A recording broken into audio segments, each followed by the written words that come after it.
Why don't we cover the NBA? Okay, NBA. Let's see. NBA overall in the NBA. Jim, your record after last night's impressive performance in the NBA: 15-10, average line -104, up 5 units. Very nice, Jim. Plus 19%.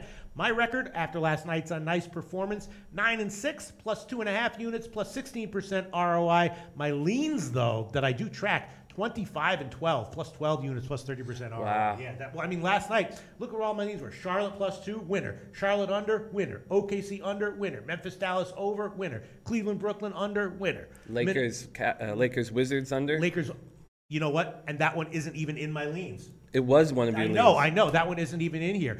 And I guess I have a couple extras because I added the first halves in the Charlotte and OKC games, which were borderline plays as well. And even the Minnesota, I was like, I don't know if they're going to win the game, but the first quarter they came out, won the first quarter, and then S the bet. So overall, we're doing very well. And let's move on to what we got in the NBA today. Some interesting stuff. Boston and Milwaukee is a revenge game for Boston. The second game of the Dallas-Memphis game. I guess let's start with Boston and Milwaukee. Obviously, Milwaukee is a pretty damn impressive team, but they're just a little one-trick pony-ish, right? Just a little bit. Well, I think they're good defensively. So that I know it's the Antetokounmpo show, but their defense is solid, and so that makes them a little more. But I'm very concerned with this game. I don't know if you guys know, but as part of the 50th anniversary celebration, the Bucks are playing in their old home. They're playing in the Milwaukee Arena.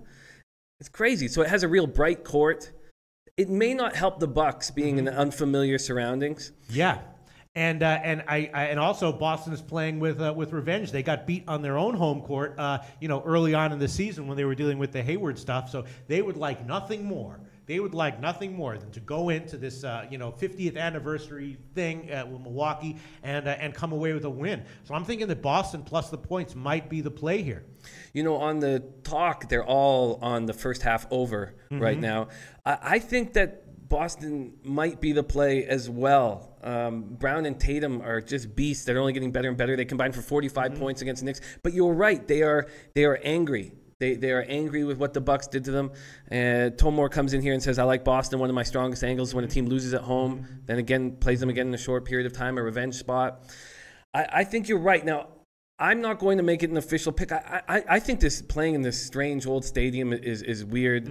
But you're getting +4, and I see why you would want to do it. Yeah, I will take this one, even though it is a weird game, as you said.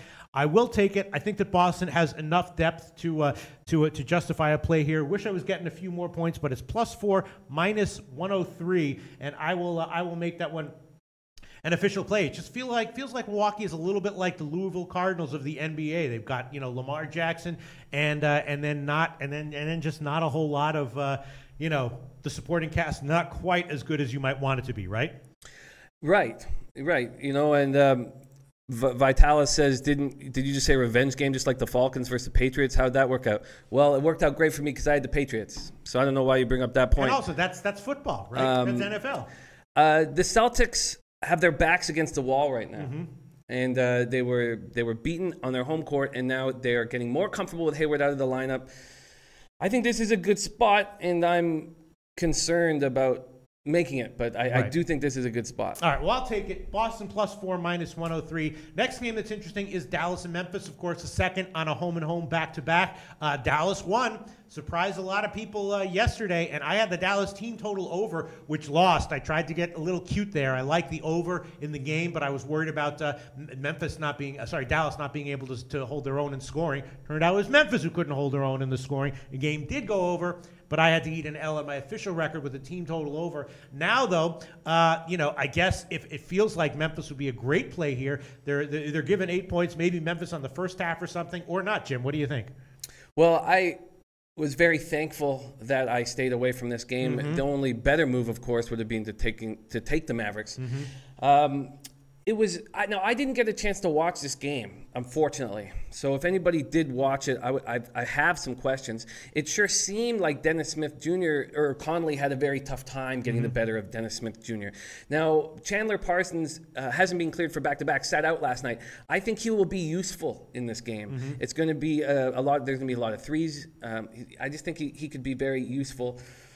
I like the Grizzlies here. Mm-hmm. I think that it's a good revenge spot, and I don't like the 8 points though. So, right? Yeah. Yeah, I was thinking about the under. It's now a 198.5. It was the other game went over, but this one now has a higher total than yesterday. And I think now I'm going to zag here when I zigged yesterday or whatever, and leaning under 198.5. What do you think about that one, Jim?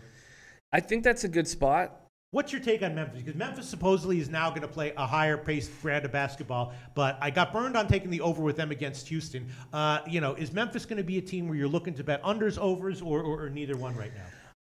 I was afraid to bet last night's game because they weren't the 3-0 team that we were watching, right. And I don't know what they are really, because we both thought they were going to be much more offensive, and I got burned on an over early in the year.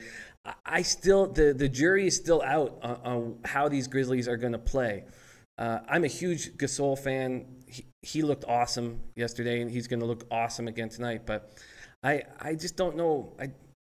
It's a tough spot. Okay, well, I'll tell you what I'm going to do. I'm going to take both. I'm kind of liking the under here. I'm going to take both the first half and the full game. So I am going to double up, which can be risky. I did this in baseball season last year, and got myself a little bit behind the 8 ball around this point in the baseball season by doubling up and tripling up on a bunch of plays that I thought I liked or did like, and then got burned on it. But I think I'm liking this one enough to double it up. Under 198.5 minus 107 on the full game, and the first half is under 100 minus 115. That's at Bookmaker, BetOnline, SportsBetting.ag, and a few other places. First half under 100 minus 115, and the first half and the full game under 198.5 minus 107.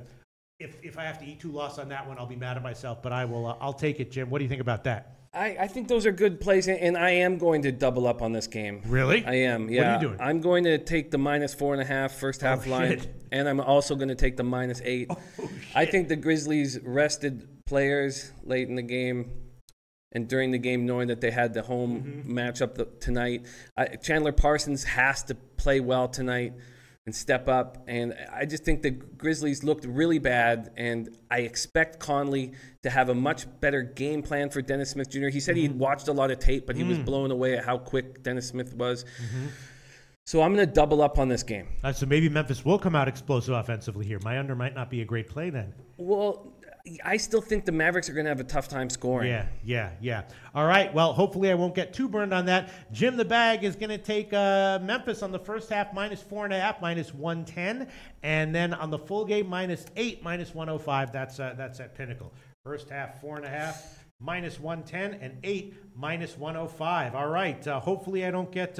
Hopefully it's not one of those situations where I had 10 leans yesterday, 9 of them cashed, and now I come in today, give all my leans, and they lose, which has happened to me many, many times. But all right, Atlanta-Chicago is an interesting game. Atlanta bad, but game. Given effort. They seem like they have a pretty good team, attitude, despite the fact that they're not going to be winning games this year. And Chicago is Chicago. We know that they have a lot of issues, but tend to be, getting a few too many points, at least so far this year. Now they're a favorite, though. What do you have to say about that one, Jim? It's a tough game to figure out. It's clear that the Hawks have a good vibe in their dressing room. They're a terrible roster, and dealing with a ton of injuries, but they're playing with a lot of heart. They went on a 33-12 run in the third quarter against the Heat to tie the game up at 77. Now, the Bulls looked really good against the Cavs. And Markkanen, 5 first-half three-pointers. Justin Holiday had 25. Now, they may have Chris Dunn back tonight, and he will be very helpful. This is a tough game to figure out. I see why the Bulls are favored, but when you're dealing with just such – I think there's a lot of volatility dealing with these two teams. Yeah, so maybe Atlanta on the money line at plus 137 at Pinnacle might be the best way to go. That's a little tempting. I'm not going to take it, but that's a little tempting, right?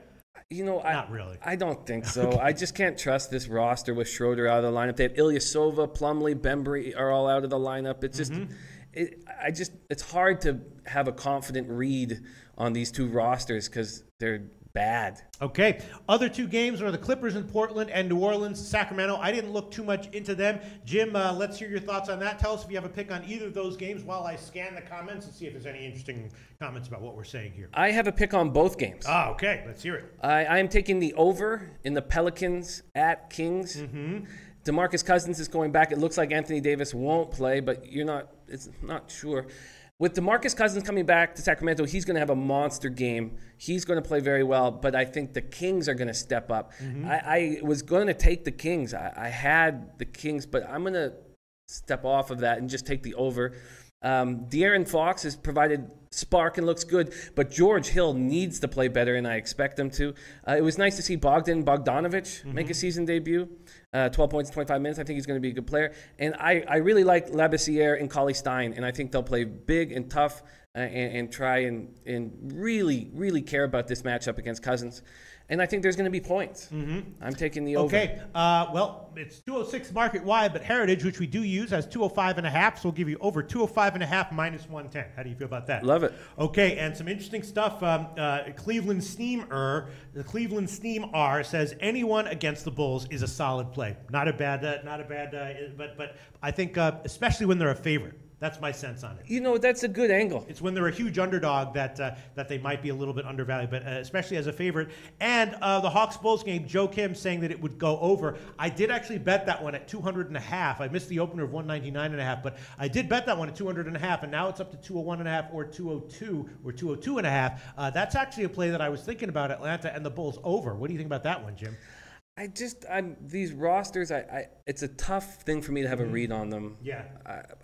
But I think that the Bulls are going to try, especially if Chris Dunn is in the lineup. I think the Bulls are going to try to have a fast pace. Yeah, and the first half over is tempting as well. It's only 98 minus 115 at the bookmaker. Intertop says 98 minus 110. So yeah, I'd be leaning first half over and full game over in Atlanta, Chicago myself, and I did bet it at 200.5. But I'm going to keep that one as a lean right now. Okay, and then in the other game, you got a pick. What's that? I do. I'm going to go against the Clippers again. I know it didn't work out last game. They looked quite good against the Jazz. I think the real problem right now is they only had 4 guards on their roster before the injury to Teodosic.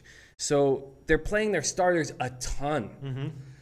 And that's going to catch up to them. I know it's only early in the season, but it's going to catch up to them. And the Blazers have a ton of depth. And so they win by 10 points over a Pelicans team without Anthony Davis, while Lillard had a completely off night. Lillard went 3 for 16 for 13 points. It just shows because Evan Turner and Ed Davis have looked great off the bench. This Blazers team has a ton of depth. And when I'm getting a -2, is it still at -2 with the Blazers at home? I think that's a great spot. No. 2.5 or 3. I'll take 2.5. Okay, at Pinnacle, a -2.5, minus 113, though. That's fine. Okay, Portland, -2.5, minus 113 at Pinnacle. Well, certainly the market seems to agree with your initial assessment. It did open at 1.5. Now it's up to 2.5 or 3. So yeah, hopefully, I hope for your sake it doesn't land on 2 because that would really annoy me. But all right, so Portland is a play of yours. I'm looking here. There's one guy here in chat who really likes Milwaukee. Who is that guy? Tony Suave. He likes Milwaukee. Had a bunch of comments about that one, saying that Greek Freak's going to show up tonight, etc., all that. So yeah, I can look. If the Greek Freak puts the team on his back, just like Lamar Jackson with Louisville, and they cover any spread, it's not a surprise. It's just Boston is a deep team with some revenge here. Not totally confident in what Giannis has around him. So I think it's a play. I picked it. It might lose. All right. So I like the money line on that better than the 4. I'd rather get all the extra cake. Yeah, you might be right there. Yeah, but it's just it could also go down to I'll just take the 4, and I'm just sitting there. All right, so I'm just gonna stick with that one. Tony Suave also liking Atlanta, which I would agree with. And yeah, probably if you take the money line on both Atlanta and Boston, one of those cashes probably at plus money. But all right, so to sum up, I'm on Boston +4 minus 103, the Dallas-Memphis first half under 100, and the full game under 198.5. Jim is on Memphis first half -4.5, and the full game -8. New Orleans, Sacramento over 205.5 -110, and Portland -2.5 -113. Hey guys, thanks for tuning in to our channel. Now we've put a lot of work into producing all these free videos, so please help us out and keep all our content free for you forever by simply liking, sharing, commenting, and subscribing. Now, not to mention, a visit to our industry-leading website will warm the hearts of all our SBR employees, especially myself. Now, the links are over there to the left, so do check those out. Thanks for watching.